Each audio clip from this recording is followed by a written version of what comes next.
नमस्कार, जय हिंद साथियों। एक बार फिर से आप सबका बहुत बहुत स्वागत है। सर्किल रेट क्या होता है, सर्किल रेट का निर्धारण कैसे किया जाता है और सर्किल रेट कितने प्रकार का होता है, सर्किल रेट के निर्धारण से सरकार को क्या लाभ होता है और इसका किस तरह से लोग मिसयूज भी कर रहे हैं, ये सब कुछ आज हम इस वीडियो में आपको बताएंगे। साथ ही साथ सर्किल रेट के बारे में सरकार का एक नया नियम आने वाला है, इसमें बड़ा बदलाव होगा। खास करके शहरी क्षेत्रों के लिए सर्किल रेट में बड़ा बदलाव होगा, ग्रामीण क्षेत्रों में कम बदलाव होगा। तो ये क्या बदलाव होगा, इस पर भी हम चर्चा करेंगे। तो आप वीडियो को पूरा देखिएगा, स्किप मत करिएगा। आप गांव के रहने वाले हों या शहर के रहने वाले हों, सर्किल रेट से आपका लेना देना जरूर रहेगा। कभी न कभी आप किसी न किसी की संपत्ति खरीदेंगे, ज़मीन खरीदेंगे, घर खरीदेंगे या बेचेंगे, तो क्रय विक्रय के क्रम में सर्किल रेट का महत्वपूर्ण है जानना। तो चलिए शुरुआत करते हैं। सर्किल रेट, देखिए सर्किल रेट का मतलब क्या होता है। सबसे पहले तो हम ये जान लेते हैं, सर्किल रेट को गाइडलाइन वैल्यू या रजिस्ट्रेशन वैल्यू भी कहते हैं। तो इसका अन्य नाम क्या है, गाइडलाइन वैल्यू या रजिस्ट्रेशन वैल्यू। यह सरकार द्वारा तय की गई किसी क्षेत्र विशेष में ज़मीन या संपत्ति की न्यूनतम कीमत होती है, जिस पर स्टाम्प ड्यूटी और रजिस्ट्रेशन शुल्क लिया जाता है। तो यहाँ पे दो बातें हैं। न्यूनतम कीमत का मतलब क्या होता है, यानी कम से कम, यानी इससे कम नहीं हो सकता। और क्षेत्र विशेष मतलब कि हर क्षेत्र का अलग अलग हो सकता है। किसी क्षेत्र की सर्किल रेट ज़्यादा हो और किसी क्षेत्र का सर्किल रेट कम हो, ये भी हो सकता है। और रजिस्ट्रेशन शुल्क इसी पर लिया जाता है। तो मैं आपको थोड़ा सा यहीं पर प्रैक्टिकली समझा देता हूँ, फिर आगे बढ़ता हूँ। मान लीजिए कि आपको एक प्लाट खरीदना है और ये प्लाट है एक सड़क के किनारे। ये सड़क है, इस सड़क के किनारे एक प्लाट है। ये प्लाट मान लीजिए कि 100 वर्ग मीटर का है, 100 स्क्वायर मीटर का। सर्किल रेट स्क्वायर वर्ग मीटर में ही लिखा रहता है, आप नेट पे चेक करेंगे तो वर्ग मीटर ही रहता है। तो भले वर्ग फुट में नापिए, वर्ग जरीब में नापिए, बीघा बिस्सा में नापिए, लेकिन जब आप जाएंगे वहाँ तो उसको वैल्यू निकली जाएगी वर्ग मीटर में। तो सर्किल रेट का मतलब आप समझ ही गए, यानी सरकार निर्धारित करती है कि फला ज़मीन की कीमत क्या है, इस ज़मीन की कीमत या इस संपत्ति की कीमत इससे कम नहीं हो सकती। जैसे आप देखेंगे धान, गेहूं, इन पर मिनिमम सपोर्ट प्राइस निर्धारित किया जाता है ना, कि धान इससे कम में नहीं खरीदा जाएगा। इससे अधिक में खरीदिए, दिक्कत नहीं है, लेकिन इससे कम में नहीं खरीदेंगे, यानी ये न्यूनतम है कीमत, यानी कम से कम कीमत है। वैसे ही एक ज़मीन की कीमत सरकार निर्धारित करती है कि इस ज़मीन की कीमत इतनी है, इससे कम नहीं है। इससे ज़्यादा में अगर आप खरीद रहे हैं या इससे ज़्यादा में बेच रहे हैं तो वो आपकी मर्जी, लेकिन इससे कम नहीं है। तो मान लीजिए कि एक क्षेत्र है, ग्रामीण क्षेत्र ही है, और जब इस ग्रामीण क्षेत्र में चेक किया गया कि यहाँ का सरकार ने क्या निर्धारण किया है सर्किल रेट का, तो पता चला कि मान लीजिए 2000 वर्ग मीटर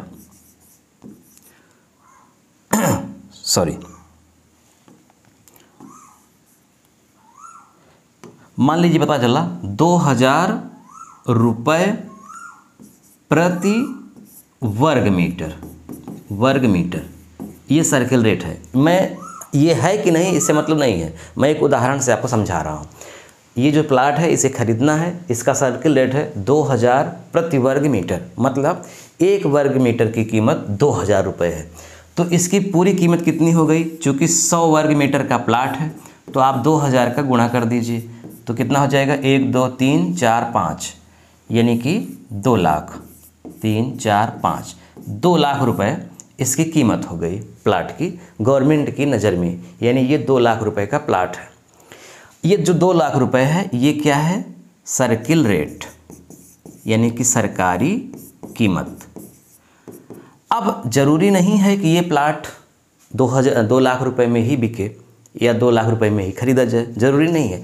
हो सकता है कि इसे बेचने वाला जो व्यक्ति है वो बहुत परेशान हो और 2 लाख रुपए से भी कम में बेच दे, या ये भी हो सकता है कि बेचने वाले परेशान नहीं है बल्कि ख़रीदने वाले लोग ज़्यादा आ गए हैं तो इसकी कीमत बढ़ गई और इस प्लाट को हो सकता है कि 3 लाख रुपए में बेचा जाए या 5 लाख रुपए में बेचा जाए, ये भी हो सकता है। तो अगर इसे 3 लाख रुपए में बेचा जा रहा है या 2 लाख में ही बेचा जा रहा है या 1.5 लाख में बेचा जा रहा है, तो जो व्यवहारिक कीमत है उसको बोलेंगे बाजार मूल्य। बाजार मूल्य यानी आम लोगों ने अपने से अपनी सुविधा के लिए, अपनी गर्ज के हिसाब से निर्धारित किया कि इसकी कीमत क्या होनी चाहिए। अब जो रजिस्ट्री होगी तो उसमें इस प्लाट की कीमत लिखी जाएगी कि 3 लाख रुपए में क्रय विक्रय किया गया, लेकिन ये भी लिखा जाएगा कि इसका सर्किल रेट 2 लाख रुपए था। सरकार का जो स्टाम्प ड्यूटी है, जब हम स्टाम्प शुल्क इसका जमा करेंगे तो वो 2 लाख रुपए पर ही जमा करेंगे हम, 5% या 6% जो निर्धारित है। लेकिन अगर इससे ज़्यादा में खरीद रहे हैं तो हम इस पर जमा करेंगे। मतलब इस प्लाट को अगर हम 3 लाख में खरीद रहे हैं तो 3 लाख का 5% स्टाम्प शुल्क जमा करेंगे। अगर 2 लाख में खरीद रहे हैं तो 2 लाख का जमा करेंगे। अगर 1.5 लाख का खरीद रहे हैं यानी कि सर्किल रेट से कम कीमत पर, तो भी हम 2 लाख रुपए का ही स्टाम्प जमा करेंगे, यानी कि 2 लाख रुपए का 4% या 5% या 6% जो स्टाम्प शुल्क निर्धारित है। कहने का मतलब कि मिनिमम इसकी कीमत 2 लाख रुपए है तो 2 लाख रुपए मिनिमम स्टाम्प शुल्क 2 लाख रुपए पर बनेगा। इससे कम में भी खरीदते हैं तो भी 2 लाख रुपए पर ही स्टाम्प शुल्क लगेगा। अगर इससे ज़्यादा में खरीदेंगे तो जितना बढ़ाएंगे उतना स्टाम्प शुल्क बढ़ता जाएगा। इसीलिए आमतौर पर व्यवहारिक जीवन में लोग सर्किल रेट ही दिखा देते हैं, भले वो लेन देन ज़्यादा किए हों, ताकि स्टाम्प शुल्क उनकी बच जाए, है ना। चलिए, तो ये बात समझ में आ गई सर्किल रेट क्या होता है। अब ये सर्किल रेट हर जगह का अलग अलग है, तो ये सर्किल रेट अलग अलग अगर है तो इसका निर्धारण कैसे होता है, तो हम समझते हैं सर्किल रेट कितने प्रकार का होता है, पहले ये जान लीजिए। तो यहाँ हमने 5 प्रकार लिखे हैं, लेकिन ज़रूरी नहीं है कि 5 ही प्रकार, इसमें और भी प्रकार बढ़ सकते हैं, लेकिन मुख्य रूप से देखिए, आवासीय भूमि अगर है, रेजिडेंशियल लैंड, यानी हम घर बनाने के लिए अगर कोई ज़मीन खरीद रहे हैं आवास के लिए, तो उसका सर्किल रेट का निर्धारण अलग होता है। अगर वाणिज्यिक ज़मीन है, यानी कि हम ज़मीन खरीद कर उस पर कोई धंधा करेंगे, यानी बिजनेस के पर्पज़ से खरीद रहे हैं, तो उसका सर्किल रेट अलग होगा, थोड़ा ज़्यादा रहेगा। अगर औद्योगिक है, औद्योगिक क्षेत्र में, इंडस्ट्रियल एरिया में अगर वो ज़मीन है तो उसका सर्किल रेट और ज़्यादा होगा। अगर वो कृषि योग्य भूमि है, यानी हम खरीद रहे हैं खेती करने के लिए, तो उसका सर्किल रेट बहुत कम होगा। कृषि योग्य ज़मीन का सर्किल रेट जानबूझ के सरकार ने कम रखा है ताकि प्रमोट किया जा सके, अधिक से अधिक लोग इसे खरीदें। तो कृषि योग्य भूमि पर सर्किल रेट कम होता है। प्लाट बनाम बिल्ट अप प्रॉपर्टी, इस तरह की भी ज़मीन आने लगी है तो इसका भी सर्किल रेट अलग होता है। अब ये देखिए, भूमि के प्रकार हैं, लेकिन इसमें और भी प्रकार होते हैं, जैसे हाईवे है, एक्सप्रेसवे है, हाईवे। अब हाईवे के बगल में जो ज़मीन है उसका सर्किल रेट अलग होगा। लिंक रोड अगर है, यानी गांव से लगी हुई है और हाईवे पे जा कर के, हाईवे से जा कर के मिल रही है, तो उसका सर्किल रेट अलग होगा। अगर ज़मीन खेत में है, यानी खेत को ही प्लाट बना दिया गया है, 8 फीट 10 फीट के रास्ते अपने से निकाल करके बना दिए गए हैं, या हो सकता है कि चकमार्ग रहा हो वहाँ, तो उसका सर्किल रेट अलग होगा। तो इस तरह से हाईवे के किनारे ज़्यादा महंगी होगी, लिंक रोड पे थोड़ी कम, और खेत में थोड़ी और कम। तो इस तरह से स्थान विशेष के अनुसार निर्धारित किया जाता है कि उसका सर्किल रेट क्या होगा, और समय समय पे सरकार निर्धारित करती है, और ये पूरी ऑनलाइन प्रक्रिया होती है, आप देख सकते हैं। अगर आपको देखना आता है तो अच्छी बात है, नहीं कमेंट करिएगा, मैं अगले वीडियो में आपको बताऊंगा कि सर्किल रेट कैसे देखते हैं। जब भी आप ज़मीन की रजिस्ट्री कराने जाएंगे तो सर्किल रेट की ज़रूरत पड़ती है, आपको देखना ही चाहिए। अब देखिए अगली बात, सर्किल रेट कैसे तय किया जाता है। कैसे तय किया जाता है, अभी तो हमने देखा सर्किल रेट कितने प्रकार का है, फिर अब तय कैसे किया जाता है। तय कौन करता है, सरकार तय करती है। तो देखिए, स्थान का विकास स्तर, वो जो ज़मीन है या प्रॉपर्टी है वो किस स्थान पे है और वहाँ किस तरह का विकास क्रम है, इसके आधार पे तय होता है।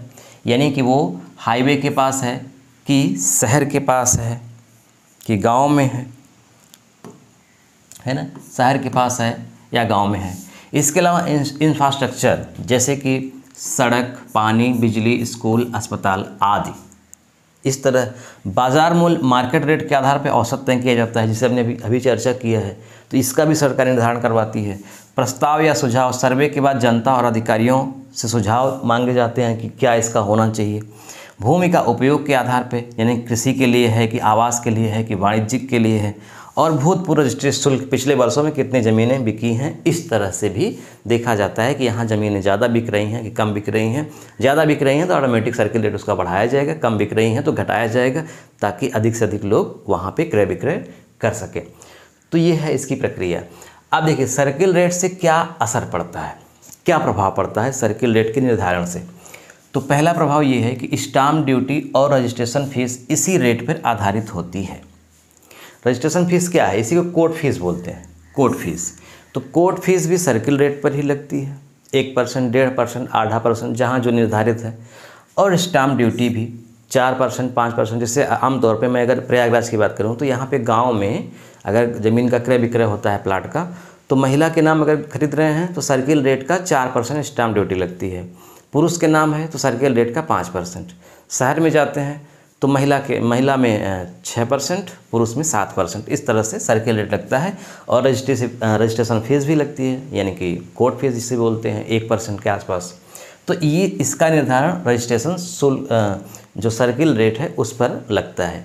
अगर कोई भी व्यक्ति मान लीजिए ज़मीन दान कर रहा है, बेच नहीं रहा है, तो दान कर रहा है तो उसकी स्टाम्प शुल्क उस पर नहीं लगेगा, 5,000 लगेगा, फिक्स है 5,000 स्टाम्प शुल्क लगेगा, वो ज़मीन चाहे करोड़ों की हो। लेकिन रजिस्ट्रेशन फीस लगता है, कोर्ट फीस इसलिए लगता है क्योंकि पूरा प्रोसेस तो होगा ही, अधिकारी कर्मचारी सभी उसमें इन्वॉल्व होंगे, तो इसलिए रजिस्ट्रेशन फीस सब में लगती है, चाहे दान की जाए चाहे खरीदी बेची जाए। इसके अलावा इससे सरकार को राजस्व प्राप्त होता है, जितना ही क्रय विक्रय होगा। पहले क्या होता था कि ज़मीन का क्रय विक्रय कम होता था, क्योंकि जो ज़मीन बेचता था वो ज़्यादा बेचता था, तो उसको लगता था कि जैसे मैं 1 बीघा या 2 बीघा या 3 बीघा बेच रहा हूँ तो इतना ही कोई ख़रीदार आए तो ही बिकेगा, तो ख़रीदार कम होते थे। अब क्या है, उसको प्लाटिंग करके बेचा जा रहा है। तो 1 बीघा ज़मीन जब एक बार बिकती थी पहले, अब वही 1 बीघा ज़मीन 20 बार या 40 बार बिक रही है, मतलब थोड़ा थोड़ा उसका टुकड़ा करके। तो 40 बार रजिस्ट्रेशन फीस लगा, सरकार को गया। और चूँकि प्लाटिंग कर दी गई तो उसकी स्टाम्प ड्यूटी भी बढ़ा दी गई है, चूँकि वो कृषि योग्य अब नहीं रही ज़मीन, वो तो प्लाटिंग हो रही है, आवास के लिए जा रही है। तो सरकार को बड़ा राजस्व इससे मिलता है, बहुत अधिक संख्या में ज़मीन का क्रय विक्रय होता है और हर बार स्टाम्प ड्यूटी और रजिस्ट्रेशन फीस के माध्यम से सरकार को लाभ होता है। इसके अलावा ज़मीन की खरीद बिक्री पारदर्शी होती है, बिल्कुल। सर्किल रेट चूँकि फिक्स है, इसलिए स्टाम्प ड्यूटी या अन्य खर्चे न बढ़ाए जा सकते हैं, न बहुत ज़्यादा घटाए जा सकते हैं। कई बार बाजार मूल्य और सर्किल रेट में अंतर होने से काला धन का प्रयोग होता है, ये भी है इसमें।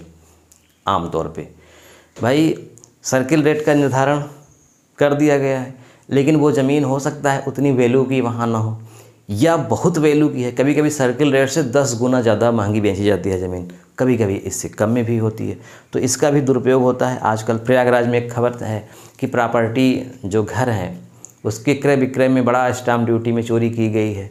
तो हर तरह की चोरियाँ हो रही हैं। तो इसी को ध्यान में रखते हुए अभी स्पेशल उत्तर प्रदेश में ये व्यवस्था हो रही है कि जो सर्किल रेट है इसका निर्धारण फिर से होगा और हर गाटे के लिए होगा, क्योंकि हो सकता है कि एक ही गाटा उसके बगल में दूसरा गाटा, दोनों में बड़ा फ़र्क हो।